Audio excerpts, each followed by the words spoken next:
আগামীকাল কি 19 তারিখে জামাতের যে মহাসমাবেশ, যে জাতীয় সমাবেশ যেটাকে বলা হচ্ছে, জাতীয় সমাবেশ সফল করার উদ্দেশ্যে জয়পুরহাট জেলা থেকে কিন্তু প্রচুর পরিমাণে গাড়ি যেতেছে এবং আমরা অনেকক্ষণ থেকে দাঁড়ায় রয়েছি বাস স্ট্যান্ড চত্বরে। এখানে আমরা দেখেছি যে একের পর এক গাড়িগুলো কিন্তু বিভিন্ন আমির উপজেলা এবং ইউনিয়নের নেতৃত্বে কিন্তু যাচ্ছে ঢাকার উদ্দেশ্যে সমাবেশ সফল করার জন্য। আমরা আজকে কথা বলেছি জয়পুরহাট জেলা কালাই উপজেলা আমির এবং ইউনিয়নের যত আমির আছে তাদের সঙ্গে এবং নেতৃত্বের সঙ্গে কথা বলেছি। তারা আমাদেরকে যেমনটা জানিয়েছিলেন তার স্বতঃস্ফূর্তভাবে তারা সেই প্রোগ্রামে অংশগ্রহণ করার উদ্দেশ্যে রওনা দিয়েছেন। এবং আজকে আমাদের কালাই উপজেলা তথা জয়পুরহাটে কিন্তু বৃষ্টি হয়েছে, প্রচণ্ড পরিমাণ বৃষ্টি হয়েছে, আবহাওয়া কিন্তু ভালো নয়।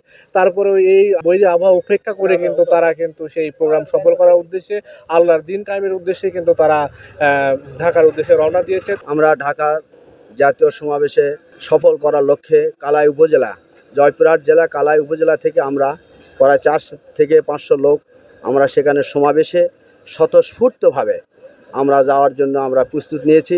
আমাদের কালাই উপজেলা থেকে 10টা গাড়ি, 50 সিটের গাড়ি এবং 4টা মাইক্রো এবং আরও অনেক লোকজন তারা ট্রেন যোগে এবং বাস যোগে আগেই সেই ঢাকা মহা জাতীয় সমাবেশকে সফল করার লক্ষ্যে তারা উপস্থিত হয়েছেন।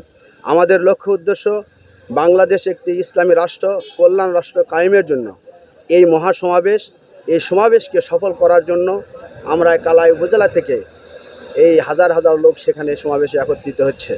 আজকে বাংলাদেশের এই ক্লান্তি লগ্নে বাংলাদেশকে একটি ইসলামী রাষ্ট্র কায়েমের জন্য বাংলাদেশ জামাত ইসলামী জাতীয় সমাবেশের আয়োজন করেছেন। আমরা প্রত্যাশা করতেছি জয়পুরহাট জেলা থেকে প্রায় 1000-3 লোক যাওয়ার কথা।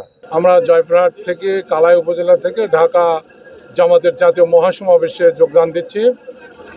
আমাদের কেন্দ্রীয় জামাত যে সিদ্ধান্ত নিয়েছে 7 দফা দাবি আদায়ের লক্ষ্যে আগামীতে সুষ্ঠু সুন্দর একটি নির্বাচন যাতে জাতিকে উপহার দিতে পারে, এই জন্য আমরা এরকম আরও 7টি দাবি নিয়ে আমরা যাচ্ছি।